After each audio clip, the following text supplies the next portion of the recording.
No other, full of compassion, courage, and exceptionalism.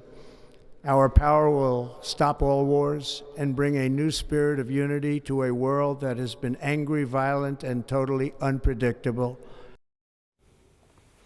Well, that's US President Donald Trump speaking at his inauguration in January, promising to end global wars and end them quickly. The reality today, the wars in Gaza and Ukraine are both expanding, and you're seeing the aftermath of the Israeli strike in Doha Tuesday, while Israel scales up its offensive in Gaza.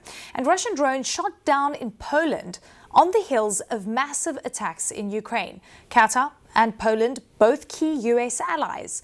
On the campaign trail, the president vowed the wars in Ukraine and Gaza would be over once he returned to office. I will end the war in Ukraine, which would have never started if I was president.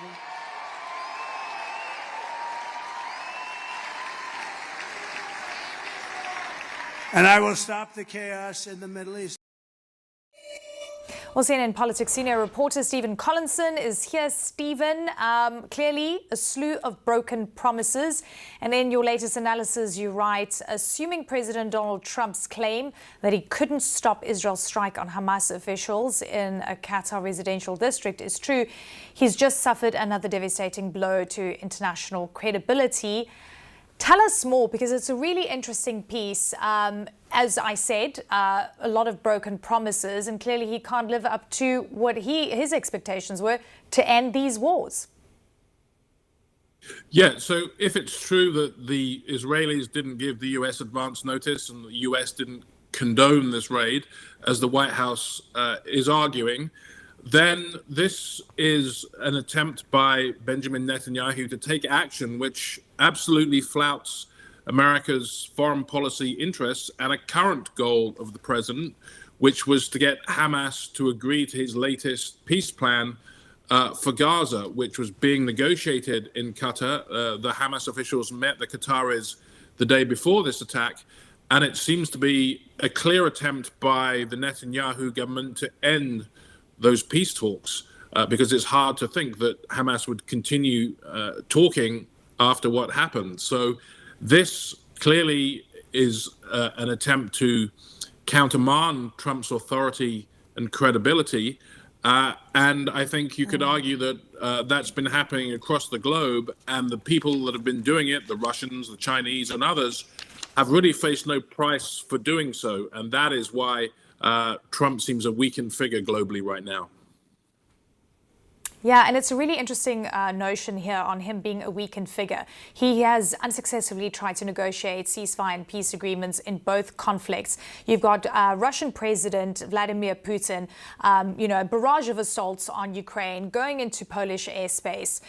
You're seeing Benjamin Netanyahu, the strike on Qatar, which is a staunch US ally. Importantly here, and I'm just wondering, firstly, how this makes President Trump look, but also whether this notion that he is the best deal maker is now in major question. Yeah, I think this idea that you can do art of the deal diplomacy and quickly rack up wins was always facile. You know, the Israeli-Palestinian dispute is not some building in New York. The Ukrainian war is not some golf club that Trump is trying to buy and that someone is keen to offload. These are conflicts that are deeply rooted in nationality, in land, in identity, and they are simply exceedingly complex. If you look at the conflicts where the United States has been successful in brokering peace, for example, the Bosnian peace accord in the 1990s, or even its involvement in the British-led push towards peace in Northern Ireland. These are deeply painstaking negotiations. They're carried out at much lower levels, and the president is only called in at a key moment when only he can be the most decisive force in pushing towards talks.